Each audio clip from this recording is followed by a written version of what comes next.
오늘부터 이제 야고보서를 시작을 하게 됩니다. 그리고 이제 저희가 참고하는 도서는 이제 지붕 없는 교회라는 책을 토대로 이렇게 이제 나눔이 이제 시작되게 됩니다. 제가 굉장히 육식파인데 편식이 굉장히 심합니다. 교회에서 벌써 6개월 새, 상반기 새 다양한 본문을 통해서 편식이 고쳐지는 듯합니다. 여러 성경을 꿰차셔서 더 풍성한 은혜를 받으시길 바라겠습니다. 본문을 보기 전에 야고보서에 대해서 소개를 하도록 하겠습니다. 야고보서는 예수님의 동생인 야고보가 이제 쓴 걸로 알려져 있습니다. 사도행전 15장을 보시면 그는 초대 예루살렘 교회의 지도자였고 예루살렘 회의를 주도하는 모습을 보여줍니다. 성경 안에서는 이렇게 표현됩니다. 주의 형제 야고보. 보통 교회의 전통과 보수 신학자들은 예수님의 형제 야고보가 썼다고 이렇게 보지만 학문적인 논의가 이제 된 것은 이 야고보서에 쓰인 헬라어의 수준이 굉장히 높고 또 문체가 세련되어서 후대의 제자나 다른 야고보가 쓴 것이 아니냐라는 의견도 있지만 대개 예수님의 형제 야고보가 썼다라고 봅니다. 야고보서는 아주 지워버리지 못할 별명이 하나 존재합니다. 이것은 이제 마틴 루터가 했던 말 때문인데요. 바로 지푸라기 서신서라고 불리는 그런 별명이 있기 때문입니다. 행위의 중요성을 강조하는 면 때문에 이신칭의와 또 즉 오직 믿음과 반대되는 개념이라 사람들이 생각하여서 소홀히 대하고 저평가해온 그런 책이었습니다. 그만큼 야고보서는 교리보다는 삶의 실천을 강조하며 또 믿음을 삶으로 드러내는 것의 중요성을 꼬집는 책이기 때문입니다. 야고보서를 옹호하는 많은 학자들이 한결같이 야고보서가 결코 지푸라기 서신이 아님을 증명하는 데 많은 노력을 기울였는데요. 저희가 참고하고 있는 이 책은 지붕 없는 교회란 책의 저자는 야고보서는 지푸라기 서신서가 맞다라고 이렇게 인정하면서 사실상 건축을 마무리할 때 기초돌 위에 덮는 것이 지푸라기 아니냐 하면서 이제 건물을 완성시키는 지붕이다라고 소개하면서 지푸라기의 약함을 강하게 표현했습니다. 사실 이 부분은 저자가 저희 학교 교수님이어서 참 멋진 말을 쓰셨길래 한번 언급해 보았습니다. 이렇게 야고보서와 또 바울 서신과의 이런 비교로 이런 지푸라기라는 별명을 얻었는데 간단하게 야고보서와 바울 서신을 또 한번 살펴보도록 하겠습니다. 이 책들을 읽는 그 당시에 수신자들이 상황의 차이가 있었는데 먼저 바울 서신은 사람이 하나님 앞에서 어떻게 의롭게 되는가 하는 칭의의 원인을 말하고 있는 반면 야고보서는 의롭게 된 사람이 어떻게 살아가야 하는 칭의의 결과를 즉 믿음과 행위의 관계로 말하고 있습니다. 이런 점 때문에 어떤 학자들은 바울과 야고보의 사이가 안 좋았을 것이다 라고 이렇게 말을 하는 사람도 있지만 그렇지 않았던 것은 바울이 예루살렘 교회에 방문해서 예루살렘 교회의 지도자였던 야고보에게 복음을 승인받았기 때문에 사이가 안 좋은 것은 아닙니다. 한마디로 그들이 주장하는 복음의 본질은 일치하고 또 메시지는 표현 방식과 강조점의 차이일 뿐 충돌이 아니라 서로 상호 보완적인 것을 이해하셔야 합니다. 야고보서가 쓰여질 당시에는 3가지 정도의 어려움이 있었습니다.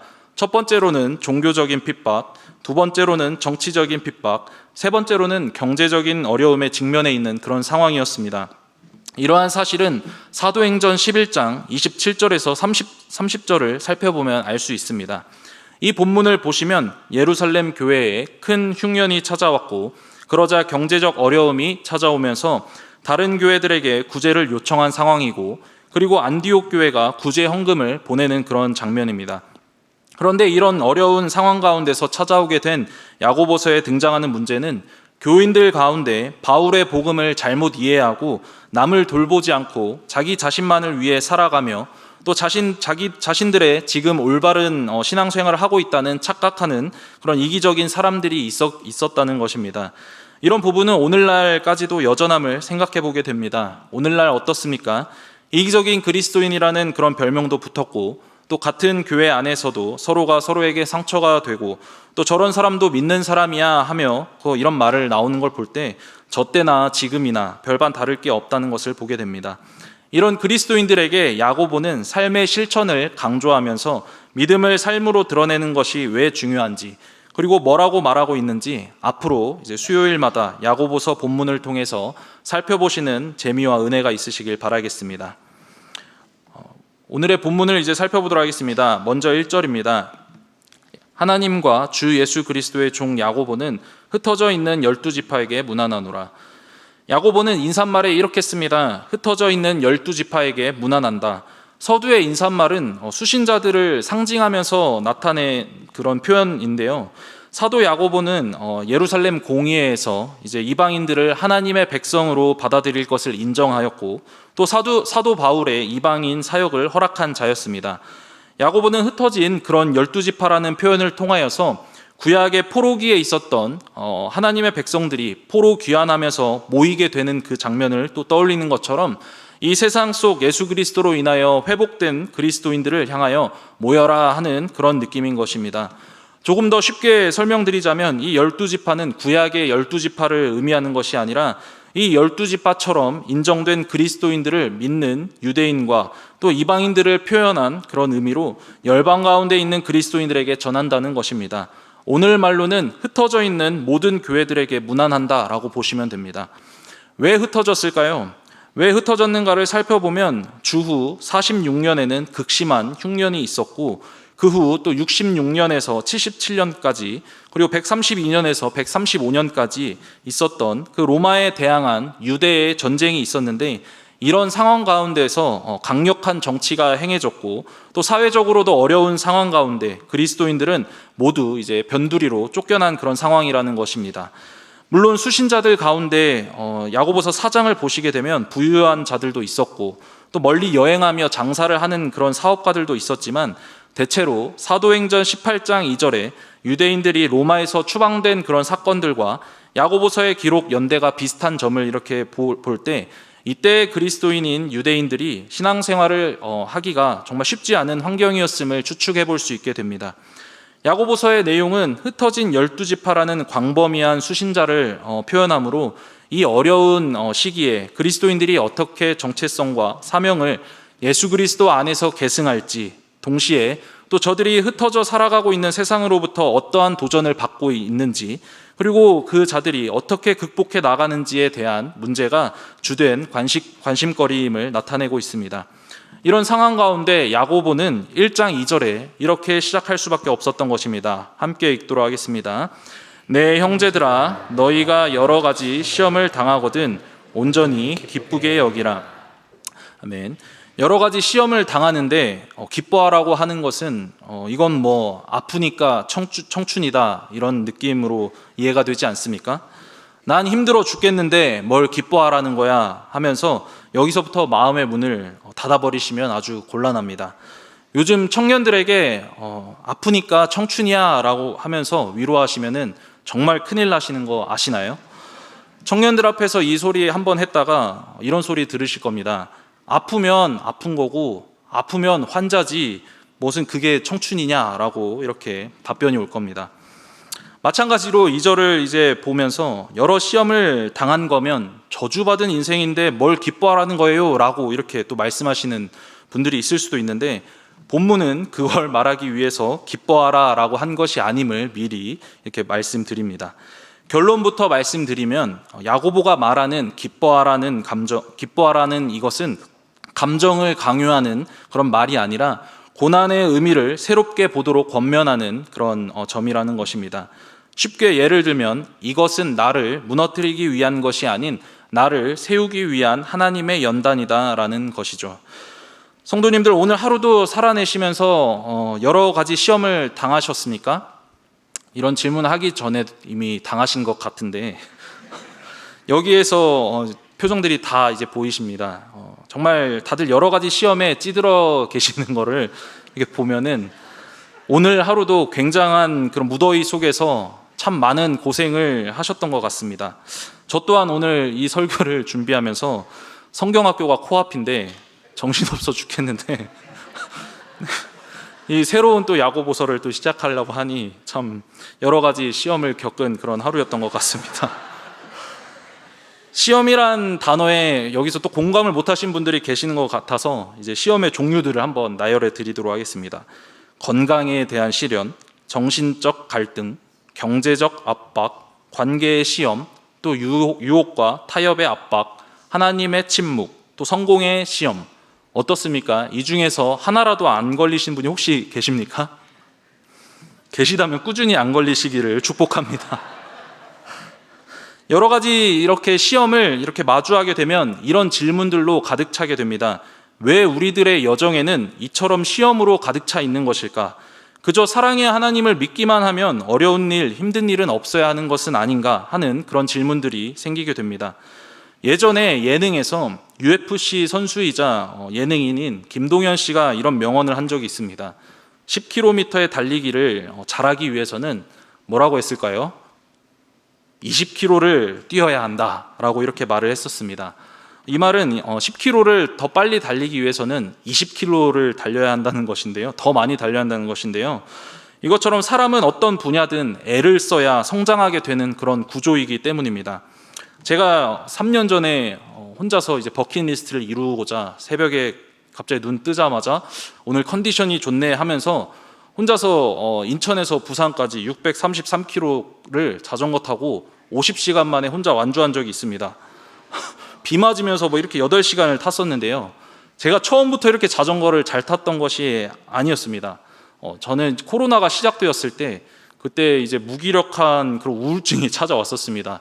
전도사 때였는데 대체 나는 여기서 지금 뭘 하고 있는가 하면서 서울 골방에서 원룸에서 그렇게 이제 우울해가지고 전 재산을 모아가지고 30만 원짜리 자전거를 타가지고 이제 한강을 한번 가보자 하고 갔는데 40km를 총 6시간 넘게 이렇게 탔던 적이 있습니다. 이게 얼마나 정말 긴 시간이냐면 지금은 1시간 10분이면 그 40km를 가는데 평지입니다. 평지를 1시간 10분이면 가는데 당시 처음 탈 때는 6시간이 걸렸다는 것입니다. 막판에는 거의 뭐 기어가는 그런 속도로 남들을 막 끌고 쌩쌩 달려갈 때 저는 뭐 끌고 가는 그런 격으로 간 기억이 있습니다. 그런데 지금은 40km 정도는 뭐 1시간 10분, 뭐 20분 정도 걸리는 그런 능력이 되었다는 겁니다. 제가 자꾸 자전거 이야기만 해가지고 다른 이야기도 또 이제 드리자면 제가 또 호텔 외식 조리학과를 나왔습니다. 이걸 다 모르시는 것 같은데 제가 원래 요리사였습니다. 요리사였는데 저희 이제 그 좀 지방에 있지만 그래도 4년제 조리학과였는데 그 수업이 되게 다양하게 많이 있었습니다. 그 중에서 저는 이제 힘든 수업이 뭐였냐라고 이렇게 꼽아보면은 생각을 해보면은 수박 카빙 수업이 제일 힘들었었습니다. 이건 뭐 하는 거냐면요. 4시간 동안 수박을 작은 칼로 이렇게 꽃무늬를 이렇게 파내는 그런 작업입니다. 이거 뭐 처음 해본 적도 없고 이거 대체 왜 하는 건지도 모르겠고 수박은 아까워 죽겠고 막 이런 상황에 어쨌든 수업이니까 이제 해야지 않겠습니까? 또 실기 시험은 완성된 작품으로 보겠다고 합니다. 그래서 한 학기 동안 거의 수박을 한 50통 정도 이렇게 썼던 것 같은데 매주 4시간씩 말고도 또 연습하는 그런 시간까지 할 때 너무 힘들고 너무 재미없었고 수박은 또 얕아서 조금만 실수하면은 그냥 망합니다. 싹 하면은 싹 사라지고 싹 끊어집니다. 진짜 하기 싫습니다. 이런 그 수박 카빙이 결국에는 한 학기 50통 정도를 깎아 보니까 그래도 성적이 어느 정도 나올 정도로 이렇게 깎았던 그런 기억이 있습니다. 그런데 웃긴 거는 집에는 그 카빙 칼이 아직도 있지만 지금은 10년 정도 되니까 아예 할 줄을 모릅니다.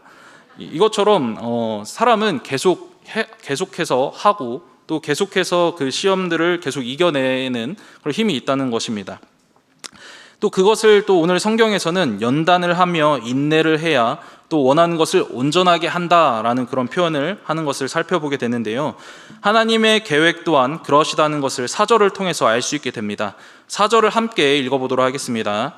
인내를 온전히 이루라. 이는 너희로 온전하고 구비하여 조금도 부족함이 없게 하려 함이라. 결국 우리가 인내를 이뤄야 하는 이유는 온전하게 하기 위해서라는 그런 사실을 알게 되는데 야고보서에서는 무엇을 온전하게 하기 위해 인내하라고 하는 것일까요? 야고보서의 본문은 대개로 예수님의 가르침을 자신의 말로 많이 표현한 것을 볼 수 있게 됩니다. 특히 야고보서는 마태복음과 상관관계가 굉장히 많이 있음을 보게 되는데 그중 오늘 1장 4절에 등장하는 온전하고라는 그런 단어가 마태복음 5장 48절에 그러므로 하늘에 계신 너희 아버지의 온전하심과 같이 너희도 온전하라 라는 그런 말을 인용했음을 보게 됩니다. 마태복음에 등장하는 온전함과 야고보서에 등장한 온전함은 같은 헬라어를 사용했음을 또 볼 수 있게 됩니다. 이를 통해서 야고보서에서 말하는 온전함이 무엇인지 마태복음을 통해 대략 가늠을 해볼 수가 있게 됩니다.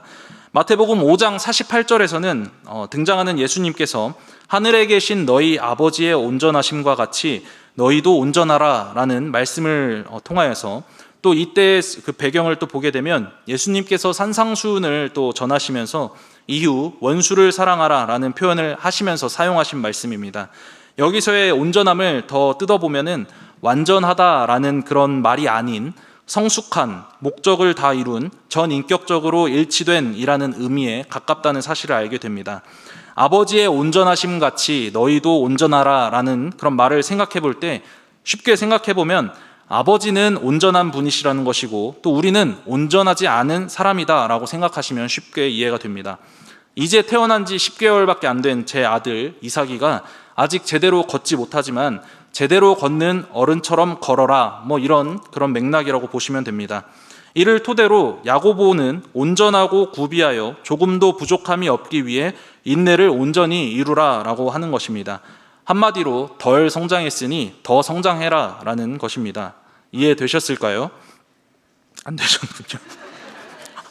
지금 새벽에 한참 요한계시록을 묵상을 하고 있습니다. 지난주와 이번 주 또 월요일까지 해서 7교회를 이렇게 마무리했습니다. 잘 생각해 보시면은 이 7교회는 온 교회를, 세상의 온 교회를 뜻하는데 이 교회들에게 예수님께서 책망을 하시는 것이 왜 때문인지 한번 생각해 보시길 바라겠습니다. 이는 예수님께서 책망하심을 통하여 또 회개하고 또 그 마음을 돌이켜서 온전한 대로 나아가기 위함임을 알게 될 때 그리스도인들의 삶은 성장해 나가야 하는 그런 삶이라는 사실을 알게 됩니다.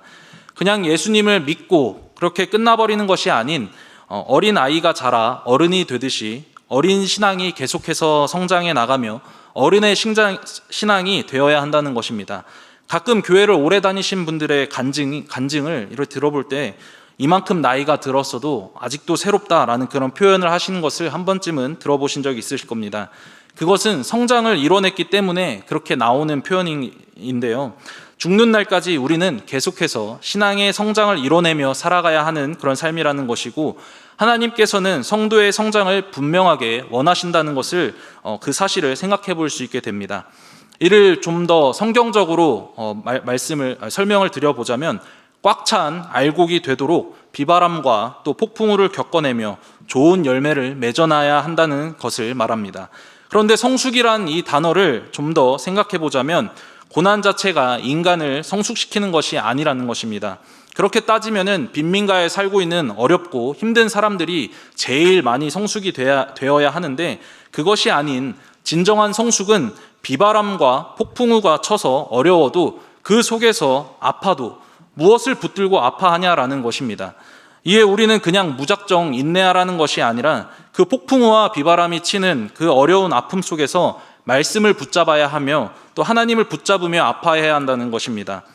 이런 상황에 우리가 알고 있는 내가 알고 있는 말씀과 그리고 내가 알고 있는 하나님에 대한 지식을 잘 조화롭게 이뤄내서 무진장 애를 쓰고 또 고민을 해야 한다는 것입니다.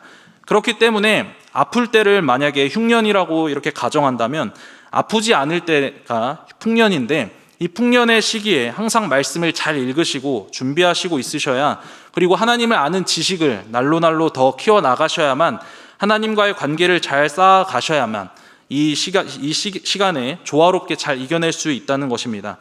지식을 잘 쌓아놔도 문제입니다. 이게 현실에서 잘 써먹지 못해버리면 계속해서 지식으로만 쌓이는 그런 모습을 보게 될 때 우리에게 주어진 그 인생의 고난과 역경은 내가 배운 말씀, 내가 마음에 품은 말씀, 그리고 내가 아는 하나님, 그리고 내가 아는 하나님에 대한 지식을 한번 실현해 보는 좋은 그런 실습하는 그런 공간과도 같다는 것입니다.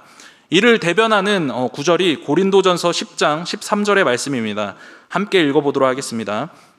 사람이 감당할 시험 밖에는 고린도전서 10장 13절입니다. 다시 읽겠습니다. 사람이 감당할 시험 밖에는 너희가 당한 것이 없나니 오직 하나님은 미쁘사 너희가 감당하지 못할 시험 당함을 허락하지 아니하시고 시험 당할 즈음에 또한 피할 길을 내사 너희로 능히 감당하게 하시느니라. 아멘. 하나님께서는 감당하지 못할 시험을 허락하지 않는다고 이렇게 말씀하십니다. 이 말을 덧붙여서 생각해 보자면 지금 우리가 이렇게 겪고 있는 이 고난은 내가 감당해내야 한다는 그런 고난이라는 사실입니다. 고난은 그동안 알고 있었던 말씀과 또 하나님과의 관계를 종합적으로 치러내는 기말고사와 같은 그런 느낌이라는 겁니다. 그럼 다시 그 시험을 대체 왜 치르냐라는 질문이 나오게 됩니다. 우리는 이 세상에 태어나서 하나님께서 각자에게 부여된 그런 역할들이 있다는 사실을 아시죠? 예전에 어떤 기업에서 후라이팬을 이렇게 출고하기 위해서 전에 테스트하는 그런 장면을 본 적이 있습니다. 뭘 테스트를 하냐면은 그 기계를 반복적으로 이렇게 움직이는 기계를 통하여서 그 후라이팬의 그 코팅된 부분을 철수세미로 계속해서 긁어내는 그런 테스트입니다. 후라이팬의 코팅이 얼마나 오랜 시간 동안 지속되는지 확인하고자 철수세미로 긁힐 때까지 기계로 긁어내는 모습이 참 인상이 깊었는데요. 이처럼 우리는 하나님께서 각자가 또 제각기가 또 다른 감당해야 할 사역들을 주셨으며 하나님께서는 그 일을 이제 감당할 때가 되었는지 확인해 보신다는 것입니다. 기계가 반복적으로 철수세미로 제 몸을 박박 긁는다고 이렇게 상상을 해보실 때 제 피부가 어디까지 견뎌주는지를 상상해 보시면 좀 어떻습니까? 벌써부터 고통이 밀려오는 것을 또 생각하게 되실 겁니다. 그만큼 이 시련과 고난은 더 온전한 후라이팬이 되어서 그 후라이팬이 온전하게 사용되기 위한 작업이며 이 작업은 마냥 편하지도 또 이렇게 즐겁지도 그렇지 않다는 것입니다. 마지막으로 온전히 기뻐하는 것이 무엇인지도 한번 나누도록 하겠습니다. 인내한다는 것은 힘이 세워지기 위해서 무거운 아령도 견뎌낸다는 것인데 이 여러 가지 시험을 당할 때 기뻐하라고 하는 게 이해가 안 되시죠? 이제 이해가 되셔서 이해가 되시는 걸로 알겠습니다. 한동안 헬스가 이제 유명하면서 지금은 러닝이 유명한데 헬스가 한참 유명하면서 이제 가수 김종국이 한 유명한 그 말이 있습니다. 김종국은 TV에서 아주 무거운 것을 들으면서 뭐라고 하신지 아십니까? 웃으면서 아 맛있다라고 이렇게 합니다. 그 무겁고 힘든 거를 들면서 웃으면서 맛있다라고 하는 거 보니 제정신이 아닌 것 같아 보이지만 하지만 그가 웃을 수밖에 없고 또 맛있다라고 이렇게 표현할 수밖에 없었던 것은 그만큼 자신의 힘이 더 길러지고 근육이 더 보완되기 때문에 웃으면서 맛있다라고 한 것입니다. 그리고 그 가나안 백성들이 오랜 그 시간 동안에 40년이라는 그 시간 동안 뺑뺑 돌면서 40년이라는 시간이 채워지자 이제 그 가나안 땅에 들어가게 됨을 또 한번 생각해 보시길 바라겠습니다. 이제 말씀을 맺도록 하겠습니다. 다 저를 한번 따라해 보시길 바라겠습니다. 아 맛있다. 하나님 안에서 인생은 참 달고 맛있구나. 하나님 안에서 인생이 참 맛있고 달구나. 어떻습니까? 오늘 겪으신 이 여러 가지 시험들이 갑자기 맛있어지지 않으셨습니까? 소리가 너무 작으신데 다시 묻겠습니다. 오늘 겪으신 이 여러 가지 시험들이 갑자기 맛있어지지 않으셨습니까? 네. 사랑하는 성도 여러분, 우리들의 인생은 내 인생만이 아닌 하나님께 쓰임받는 인생임을 기억하시길 바라겠습니다. 그 인생 속에서 하나님께서는 바라는 방식이 있으시며 우리들을 연단시키시는 것을 기억하시며 또 그것을 또 기대하고 소망하며 기뻐하시길 바라겠습니다. 무더운 이 여름날도 기쁘시길 바라며 또 여러 가지 시험에 당하십니까? 잘 인내하시면서 온전하게 또 하나님만 바라보며 나아가는 그런 시간들 되시길 바라겠습니다. 기쁨의 날 주시네 함께 찬양하도록 하겠습니다.